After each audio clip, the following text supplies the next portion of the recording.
My son has a sense of justice so sharp it could cut you. When Mrs. Gable, our neighbor, dropped a curse word in the neighborhood Facebook group, my son reported her to her employer. The next day, she lost the commendation for excellence she was up for. When a kid from the third floor tossed a paper airplane out his window, my son delivered him to the police station 3 days later, complete with security footage. The boy's parents were fined, and he got a stern lecture. I tried to rein him in, my anger simmering just beneath the surface, but he'd just jut out his chin and argue back. Mom, the rules are absolute. Justice doesn't take a day off. Even if you were the one breaking the rules, he'd say, I would choose justice over family. His words became reality when I brought home some pastries from work that were about to expire. My son created a 65-slide presentation, sent it to my boss, and got me suspended. As he was dialing 911, he tried to comfort me. Mom, you just need to do your time and learn the rules. I'll be waiting for you when you get home. It was then I finally understood my son was passing his righteous judgment on every sinner he saw, anyone who failed to meet his standards.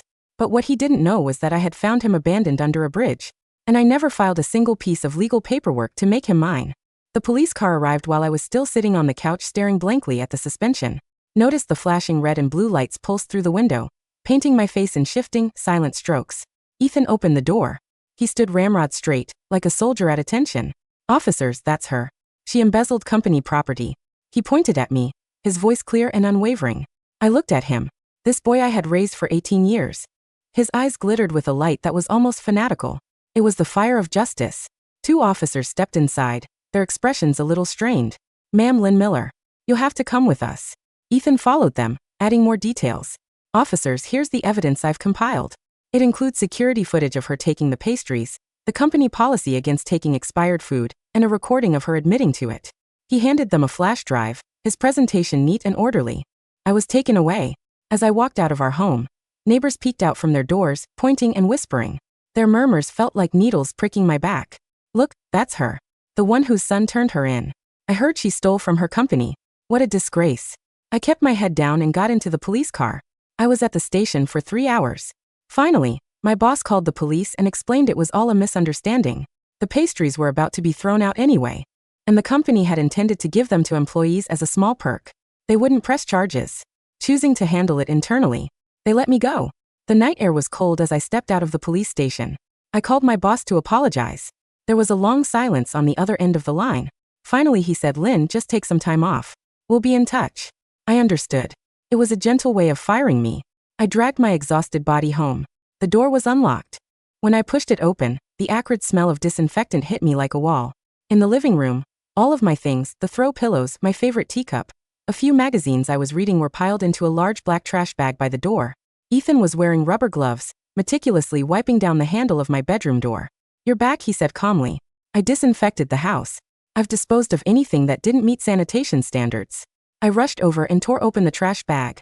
Inside was the mug I'd used for 10 years. Souvenir I bought him on a business trip. And an old photo album my mother had left me. Ethan. I screamed his name for the first time.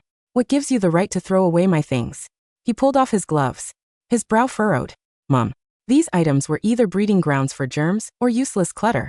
According to Article 4 of the Household Management Bylaws, they should have been cleared out long ago.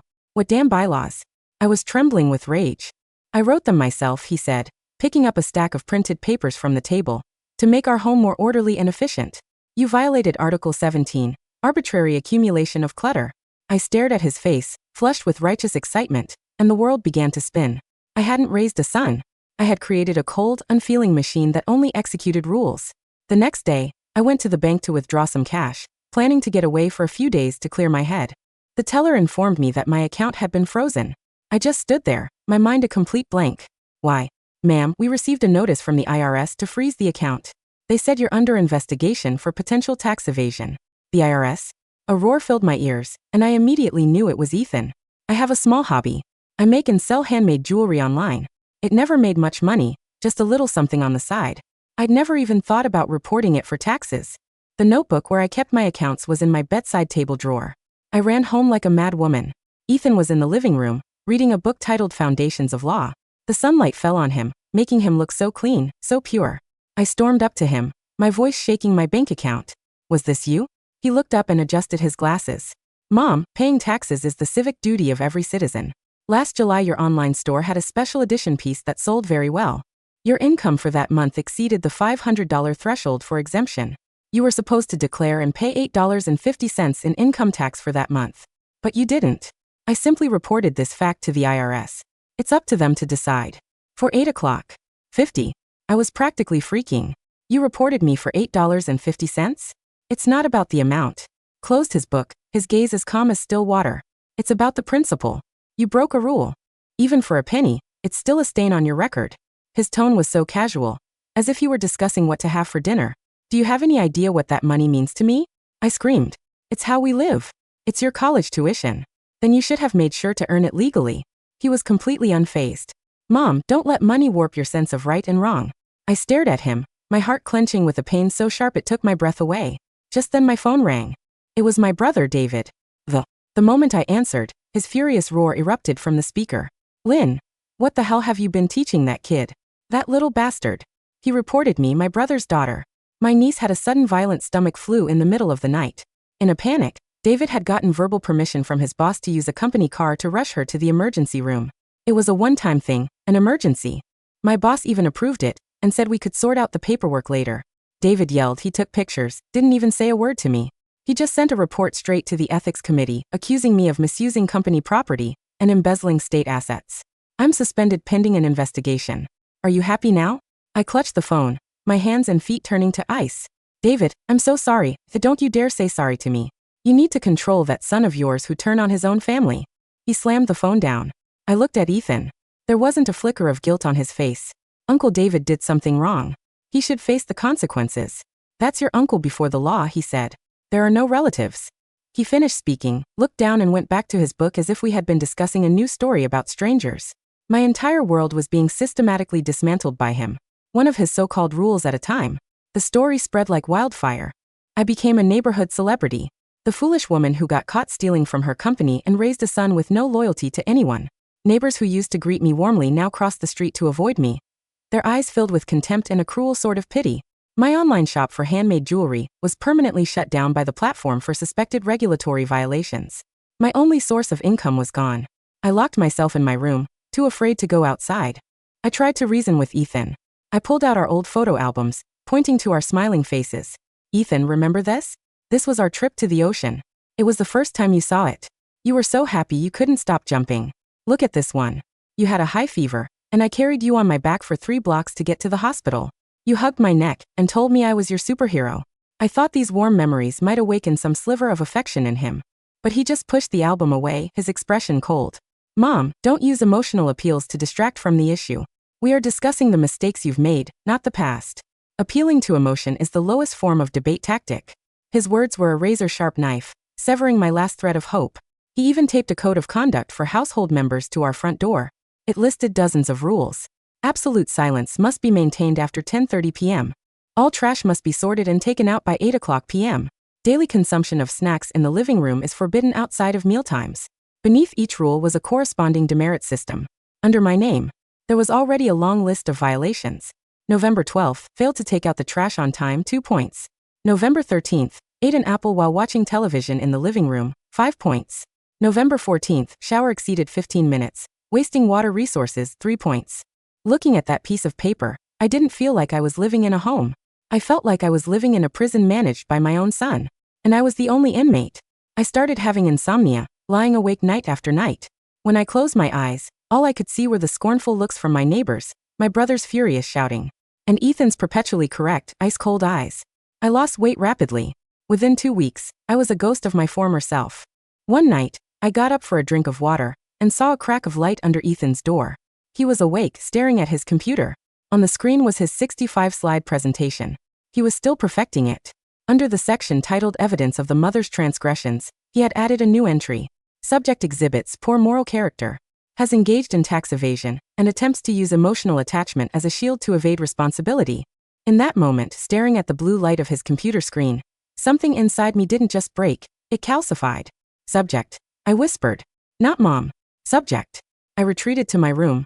But the house was no longer a sanctuary. It was a panopticon. Over the next week, Ethan escalated his reign of terror. He installed cameras in the hallway and the kitchen, claiming they were for liability purposes and to monitor resource consumption. I watched him one evening as he weighed my dinner portions on a digital scale. According to your BMI and activity level, you require exactly 1,400 calories, he stated, scraping a spoonful of rice off my plate and into the bin. Anything more is gluttony, which is a waste of global resources. Ethan, I said, my voice hollow. I paid for that rice. And I am managing the inventory, he replied without looking up. Management supersedes ownership when the owner is incompetent. He was 18 years old, technically an adult, yet he had no job, no friends, and no life outside of dismantling mine. He spent his days scouring local bylaws, HOA regulations, and state statutes. He reported the mailman for parking 2 inches too close to a hydrant, resulting in a towed truck. He reported a local bakery for a signage violation, resulting in a $2,000 fine. But his favorite target remained me. The breaking point came on a Tuesday. I had been applying for jobs online, desperate to find an income source that he couldn't freeze. I had an interview scheduled for a receptionist position. When I woke up, my door was locked from the outside. I pounded on the wood. Ethan, let me out. I have an interview. His voice came from the other side, calm and muffled. I reviewed the company's environmental impact report, mother. They have 3 citations for improper waste disposal in the last 5 years. Working for them would make you an accessory to environmental negligence. I cannot allow you to compromise your moral standing further. I've canceled the interview and reported them to the EPA. I slid down the door sobbing.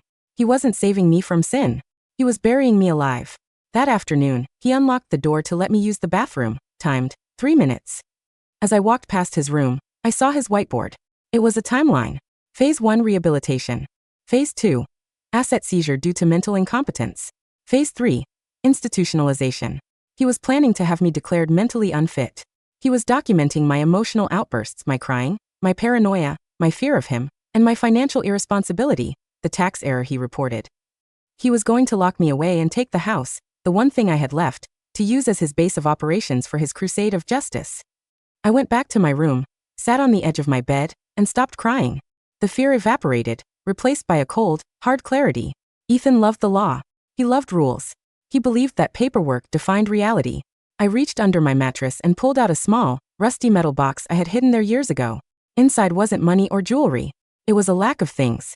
No birth certificate. No evapstendikri. No court order. Just a faded Polaroid of a dirty, 3-year-old boy sitting under a bridge, wrapped in a blanket I had taken from my car trunk. If he wanted to play by the rules, I would show him the ultimate rule. I needed a lawyer, but I had no money. I waited until Ethan went out on his daily patrol of the neighborhood. He walked the streets with a ruler and a notepad, measuring grass height to report HOA violations. I climbed out the back window. I ran 3 miles to the downtown legal aid clinic. My brother, David, wouldn't answer my calls, and I didn't blame him. I was alone. I sat across from a weary public defender named Mr. Henderson. I told him everything. The tyranny, the frozen accounts, the impending institutionalization. Ms. Miller, Henderson sighed, rubbing his temples. It's a civil matter. If his name is on the account, he can freeze it. If he lives there, you have to evict him legally. It takes months. He doesn't live there legally, I said. What do you mean? I took a deep breath. I found him under the Burnside Bridge 15 years ago. He was abandoned. No ID, no parents. I took him home. I intended to call CPS, but he was so small. And I was so lonely. Days turned into weeks. I forged a birth certificate to get him into school. I never filed for adoption. I never went to court. Henderson stopped writing. The room went dead silent. He looked at me over his glasses. You kidnapped a child? I saved a child. I snapped. And now that child is holding me hostage in my own home. I need to know the law. Does he have rights? Is he my son? Henderson leaned back, a look of shock and dark fascination on his face. If there is no adoption paperwork, and no biological relation, legally, Ms. Miller, he is a stranger. A stranger who has been trespassing in your home for 15 years. And the forgery? Statute of limitations on the forgery might be tricky, but given you saved him from abandonment, the courts might be lenient on you. But him? If he's 18, he's a legal adult. Without a lease, without a biological tie, without a guardianship order. He has no standing. None. Henderson smiled, a shark-like grin. You say this kid likes rules? He lives for them. Then let's introduce him to the concept of fruit of the poisonous tree. His entire existence in your house is a violation of the property code. I returned home before Ethan returned. I unlocked the front door and waited. When he walked in, he was glowing. I found 6 violations today. The Johnsons have an unauthorized bird feeder. I've already drafted the complaint. He stopped. He saw me sitting in the living room, drinking tea from the mug he had thrown in the trash. I had dug it out. That item was disposed of, he said, his voice dropping an octave. You are violating the sanitation protocol. Sit down, Ethan, I said. He blinked. He wasn't used to orders. I am preparing dinner. Boiled chicken and kale. It is efficient. I said sit down. I didn't yell. I spoke with the authority of a judge delivering a death sentence. He paused, sensing a shift in the atmosphere, and sat on the edge of the sofa, stiff and alert. I called the police, I said. Good, he nodded. I was going to suggest we turn you in for the forgery of the sick note you wrote for me in 3rd grade. I found the draft. Truth is absolute, Mom. They aren't coming for me, Ethan. The sirens wailed in the distance. Blue and red lights washed over the living room walls, just like the day he had me arrested. But this time I didn't tremble. The door burst open. It wasn't just patrol officers. It was a sheriff's deputy and a social worker, accompanied by Mr. Henderson. Ethan Miller? The deputy asked. Yes. Ethan stood up, smoothing his shirt. If you are here for her surrender, I have the files ready. We're here for you, son, the deputy said. We have a report of a squatter on the premises. An adult male with no lease, no relation to the homeowner, refusing to vacate. Ethan laughed. It was a dry, robotic sound. Squatter? I am her son. I am the head of this household's compliance division. Show me your birth certificate, I said softly. Ethan turned to me, his eyes narrowing. It is in the safe. You know this. Open it. He walked to the wall safe, punched in the code, and retrieved the document. He handed it to the deputy with a sneer. Official documentation. The deputy looked at it, then at Mr. Henderson. Henderson pulled a UV light and a magnifying glass from his bag. He shone it on the paper. This is printed on 24-pound bond paper from a home inkjet, Henderson said. State certificates use watermarked linen security paper. This is a forgery. Ethan froze. That is irrelevant. I have lived here for 15 years. Common law does not apply to parent-child relationships, Henderson cut in. Ms. Miller, is this your biological son? No, I said. Did you adopt him? No. Ethan. I stood up, my legs shaking but my voice steady. I found you under a bridge. I took you in. I loved you. I fed you. But you are not my son. Not legally. And since you value the law above all else, the law says you are a stranger in my house. Ethan looked at the paper in his hand. His hands began to tremble. This is illogical. I have memories. We are a family unit. Family. I laughed, a bitter, broken sound. You told me justice doesn't take a day off. You told me you would choose the rules over family. Well, here is the rule, Ethan. Trespassers will be prosecuted. I pointed to the door. Get out. You can't, Ethan stammered. The fanatical light in his eyes flickered, replaced by the terror of a child lost in the dark. Article 4. The bylaws. There are no bylaws. I screamed. There is only my house. And you don't belong in it. The deputy stepped forward. Sir, the homeowner has revoked your permission to stay. You need to leave. Now. But, my systems, Ethan whispered, looking at his computer, his files, his label maker. My work. It's all clutter, I said cold-heartedly. And according to your rules, clutter must be disposed of. Ethan was escorted out of the house with nothing but the clothes on his back. He tried to cite the Tenancy Act, but without a rental agreement or proof of rent paid, and with the revelation of his fraudulent identity, the police viewed him as a con artist who had taken advantage of a lonely woman. Because I confessed to the forgery under duress of his abuse, and because I was the one who turned myself in, the district attorney declined to press charges against me. They saw me as a victim of a sociopathic parasite. But the story didn't end there. Ethan was thrust into the system he worshipped. But the system is not a computer program. It is messy, human, and flawed. He was placed in a men's shelter while the state tried to figure out who he really was. I heard from a contact at social services about his first week. On his first night, he reported a fellow homeless man for possessing contraband, a bottle of vodka. The man beat Ethan unconscious. When Ethan woke up in the hospital, he tried to report the doctors for not following proper triage protocol. He was discharged early for being belligerent. He tried to get a job, but he had no legal ID. The birth certificate was fake. He didn't exist. For a boy who believed that paperwork was God, finding out he was a blank page drove him to the brink of madness. 3 years passed. I rebuilt my life. I got my job back. My boss realized the absurdity of the situation after the police report came out. I reconciled with my brother, David. We had Sunday dinners again. I didn't sell the house. I purged it. I threw away the bylaws. I bought a messy, shedding golden retriever named Barnaby who drooled on the floor. It was glorious chaos. One rainy Tuesday I saw him. I was waiting for the bus. He was standing on the opposite corner, wearing a neon vest, holding a sign for a car wash. He looked older. Gaunt. The arrogance was gone from his posture. He wasn't standing at attention. He was slumped against the pole. I almost didn't approach him. But a mother's heart is a traitorous thing, even when that mother isn't on the birth certificate. I crossed the street. Ethan. He looked up. His glasses were taped at the bridge. His eyes were dull. Ms. Miller, he said. Not Mom. How are you? I am compliant, he said automatically. Then he paused. He looked at the rain washing down the gutter. The world is inefficient. Yes, I said. It is. I tried to join the police force, he said quietly. They wouldn't take me. No background. I tried to be a building inspector. No degree. You need to live, Ethan. Not just regulate. He looked at me, and for the first time in his life, I saw a tear cut through the grime on his cheek. I reported a man last week, he whispered. He stole a loaf of bread. The police came. They took him away. His daughter was crying. He looked at his hands. I felt bad. That is a violation of objective neutrality. But I felt bad. That's called humanity, Ethan, I said gently. It's the one rule you never learned. He shivered in the cold. I missed the schedule. I missed the bylaws. The bylaws destroyed us, I said firmly. I reached into my purse and pulled out a $20 bill. I held it out. He stared at it. I haven't earned this. Accepting it would be a violation of tax code regarding gift income if it exceeds. Take the damn money, Ethan, I said. It's not a transaction. It's grace. Grace doesn't follow rules. He hesitated. His hand shook as he reached out. He took the bill. He didn't cite a statute. He didn't ask for a receipt. Thank you, he whispered. Goodbye, Ethan. I walked away. I didn't look back. I knew I couldn't save him.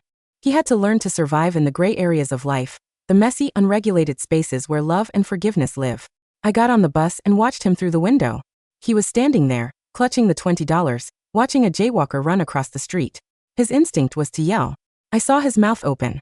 But then he closed it. He looked at the money in his hand. He turned around and walked toward a sandwich shop. He broke a rule. He let the jaywalker go. It was the first just thing he had ever done.